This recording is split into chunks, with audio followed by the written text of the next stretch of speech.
Bismillahirrahmanirrahim.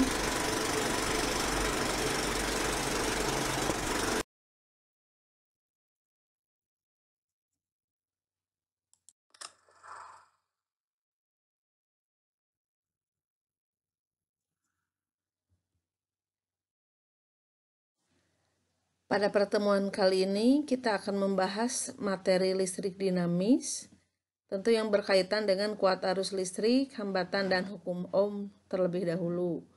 Untuk subbab di awal.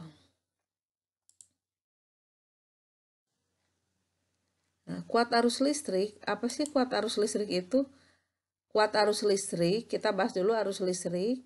Jadi arus listrik itu berasal dari aliran elektron yang mengalir secara terus-menerus dari potensial yang tinggi ke potensial yang rendah.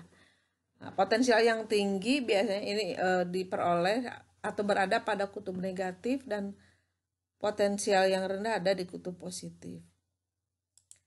Nah, sedangkan kuat arus listrik merupakan besar muatan setiap waktu yang ada pada penampang tertentu. Jadi besarnya arus listrik, kata lainnya begitu. Jadi kuat arus listrik itu besarnya nilai muatan-muatan yang mengalir pada sebuah penampang dalam waktu tertentu.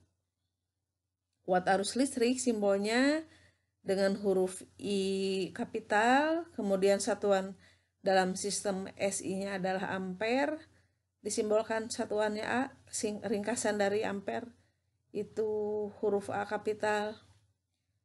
Sehingga persamaan atau konsep kuat arus listrik itu berdasar konsep tadi kan muatan yang mengalir setiap waktu. Maka kuat arus listrik I adalah muatan Q yang mengalir setiap waktu, atau I sama dengan Q dibagi T.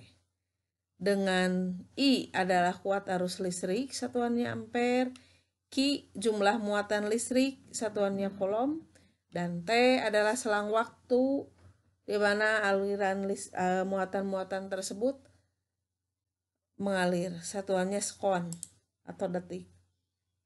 Nah, ini gambaran dalam sebuah rangkaian listrik dinamis. Jadi ada sumber tegangan, kemudian ada aliran dan muatan diindikasikan dengan sebuah, misalnya dalam rangkaian ini adalah lampu yang menyala. Kalau lampunya menyala berarti ada aliran listrik atau kuat arus listriknya ada. Ini contoh kuat arus listrik yang berasal dari sumber tegangan DC. Nah, hambatan listrik itu diperoleh dari sebetulnya si Simon Ohm ini yang melakukan percobaan, diperoleh dari perbandingan antara tegangan listrik dan kuat arus listrik pada sebuah rangkaian sederhana yang dilakukan oleh Simon Ohm. Nah, secara umum hambatan listrik itu kan berasal, tentu hambatan listrik terbuat dari bahan ya. Nah, bahan tersebut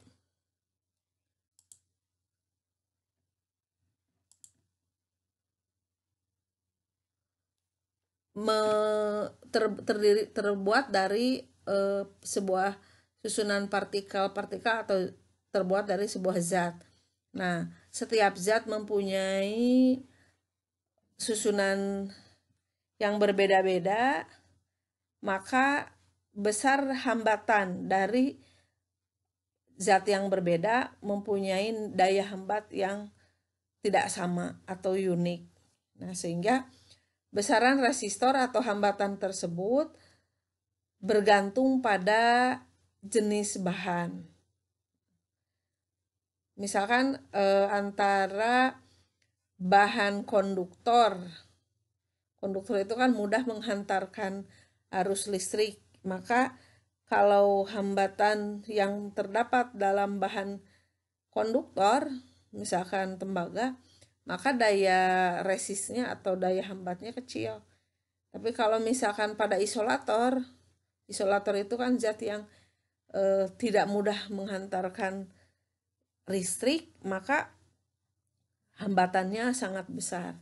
Ada lagi semikonduktor. Nah, semikonduktor ini tidak besar, tidak mudah menghantarkan arus listrik, tetapi ya bisa gitu, hanya pada kondisi-kondisi tertentu.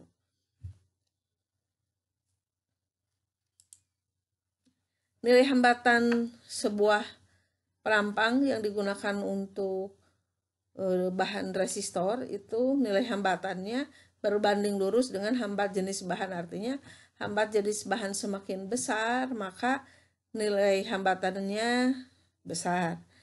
Hambat jenisnya kecil, maka nilai hambatannya kecil. Itu yang dimaksud dengan berbanding lurus atau sebanding. Nah, kemudian nilai hambatan bahan konduktor juga berbanding terbalik dengan luas penampang. Beda kalau dengan hambat jenis tadi berbanding lurus, tapi kalau dengan luas penampang ini berbanding terbalik. Maksudnya berbanding terbalik. Nah, kalau luasannya besar, maka hambatannya kecil. Kalau luasannya kecil, maka hambatannya besar. Diibaratkan nih, misalkan elektron itu sebuah aliran air di sebuah pipa gitu ya. Pipa yang penampangnya atau luas buletannya besar, luas penampangnya besar, maka aliran air kan akan lancar, artinya tidak terhambat. Artinya kalau luasannya besar, maka hambatannya akan kecil. Tapi beda lagi kalau luas penampangnya kecil, maka daya hambatnya besar. Kemudian nilai hambatan juga sebanding dengan panjang kawat. Kalau kawatnya semakin panjang, maka daya hambatnya besar. Kalau kawatnya semakin pendek, maka daya hambatnya kecil. Jadi kesimpulannya, nilai hambatan sebuah zat itu bergantung pada 3 hal. Hambat jenis, tadi bergantung pada jenis bahan, apakah konduktor, isolator, atau semikonduktor. Berbanding lurus hubungannya, kemudian berbanding lurus juga dengan panjang kawat L, dan berbanding terbalik dengan luas penampang. Secara matematis dapat dituliskan bahwa R atau hambatan sebuah bahan sama dengan ρ hambat jenis dikalikan L panjang kawat dibagi dengan A luas penampang. Ini keterangannya. R hambat jenis listrik, hambatan listrik satuannya ohm. Yang hambat jenis itu ini ρ. ρ adalah hambat jenis. Tadi yang bergantung pada zat yang digunakan, bergantung pada bahannya. A luas penampang kawat dan L adalah panjang kawat. R satuannya ohm, hambat jenis satuannya ohm meter, dan luas penampang satuannya meter persegi, panjang kawat satuannya meter. Itu dalam sistem SI.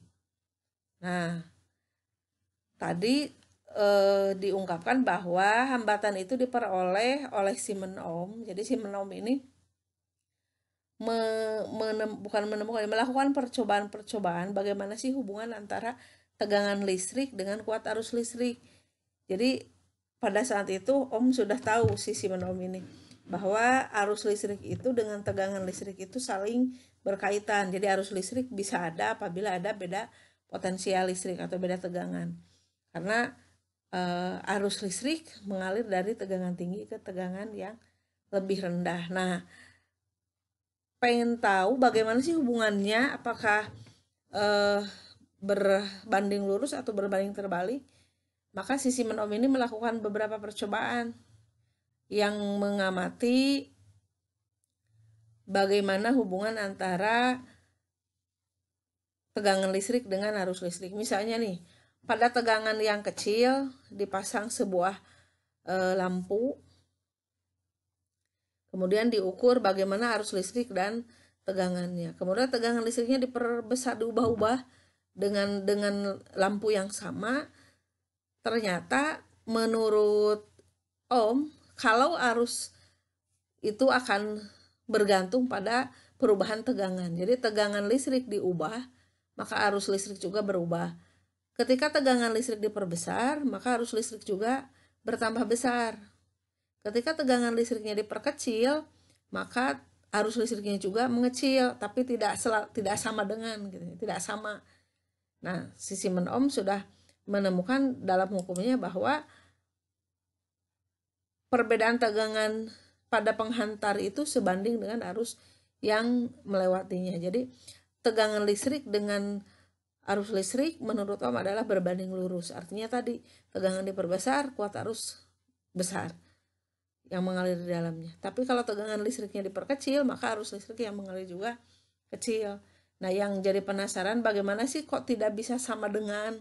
Jadi ketika misalkan tegangan diubah jadi 4 volt, maka arusnya juga nggak bertambah 4 ampere, tapi ada selisih angka yang berbeda. Ternyata dia mencoba membandingkan antara V dengan I, bahwa perbandingan antara tegangan listrik V dengan kuat arus listrik I itu menemukan angka yang relatif tetap untuk satu resistor atau hambatan yang tetap. Misalkan tadi lampunya tidak diubah-ubah gitu ya, lampunya tetap itu. Jadi ternyata meskipun tegangannya diubah-ubah, diganti misalkan baterai, kalau dari DC misalkan baterainya 1,5 volt, kemudian diubah menjadi 3 volt, diubah jadi 6 volt dan seterusnya, ternyata perbandingan antara tegangan listrik dengan kuat arus listrik itu menghasilkan angka yang relatif konstan. Nah, angka itulah yang dia anggap sebagai penghambat dalam rangkaian, yang sekarang kita kenal sebagai resistor. Jadi sebetulnya yang ditemukan oleh Simon Ohm itu ini yang di kolom kedua, bahwa tadi dari hubungan antara beda potensial dan kuat arus listrik sebanding, dia mencoba membandingkan bagaimana V per I atau tegangan per kuat arus listrik, sehingga ditemukan bahwa resistor atau sebuah konstanta yang tetap yang sekarang dinamakan resistor, yang kita sebut hambatan, itu adalah perbandingan antara tegangan listrik dan kuat arus listrik dalam sebuah rangkaian. Efek dari operasi matematik, dari V per I sama dengan R, kita bisa mencari membolak-balik I. Kalau kita cari I berarti V dibagi R. Kalau kita cari V berarti I kali R. Ini tinggal operasi matematik kali silang saja. Dengan keterangan I kuat arus listrik, V-nya beda potensial atau sumber tegangan listrik, dan R adalah resistor atau hambatan listrik.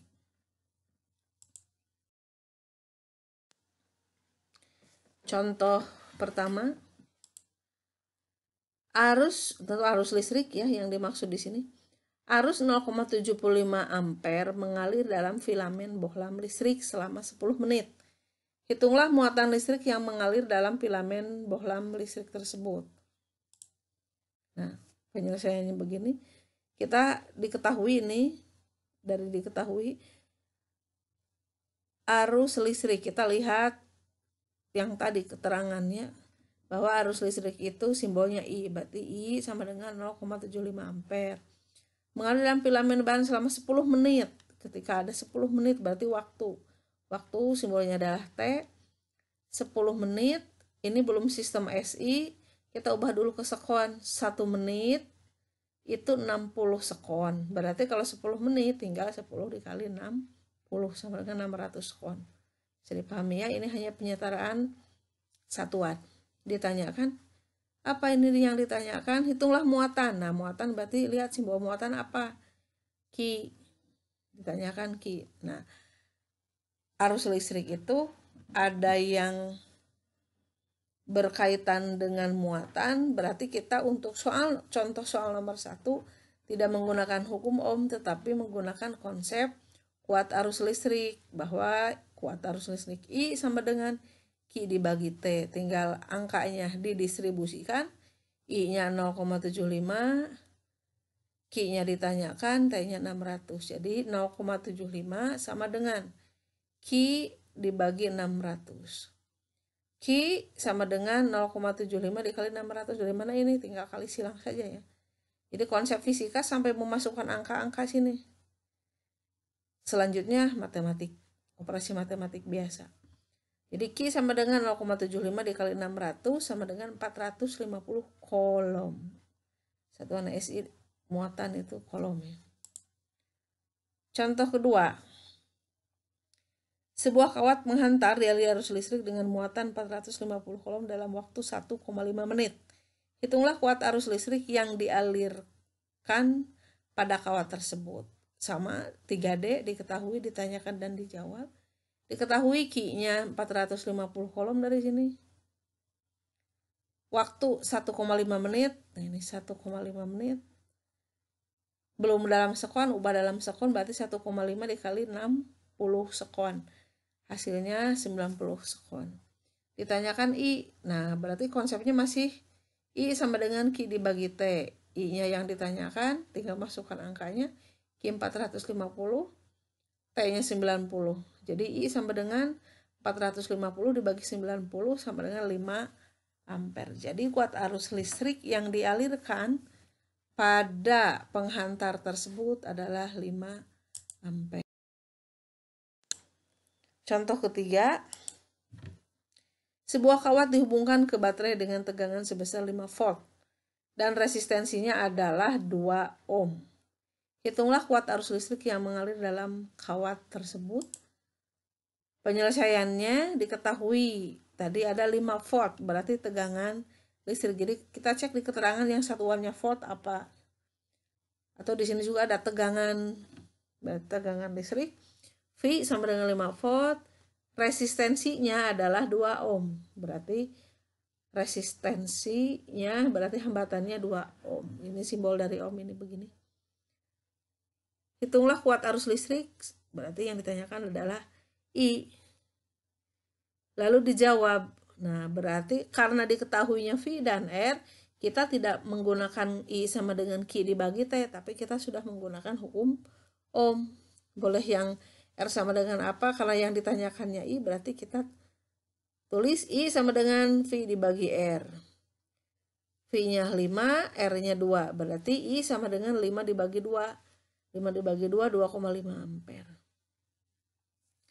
Nah, contoh 1, contoh 2 menggunakan konsep arus listrik kaitannya muatan dengan waktu. Untuk nomor 3, salah satu contoh dari penerapan hukum ohm masih berkaitan dengan kuat arus listrik. Nah, coba latihan soal. Ini nomor 1. Gambarnya ini. Nomor 2, gambarnya. Masih ingat kan ya bagaimana rangkaian resistor kalau lebih dari 1, kalau dirangkai seri seperti apa, dirangkai paralel seperti apa, rangkaian campuran atau kombinasi seperti apa. Ini sudah di jenjang pendidikan sebelumnya di SMP kalau nggak salah. Kemudian nomor 3. Nah, nomor 3 ini. Silakan upload foto dari jawaban soal pada link penugasan di Google Classroom yang telah disediakan. Sekian pertemuan kita hari ini. Mohon maaf bila ada kekeliruan. Terima kasih.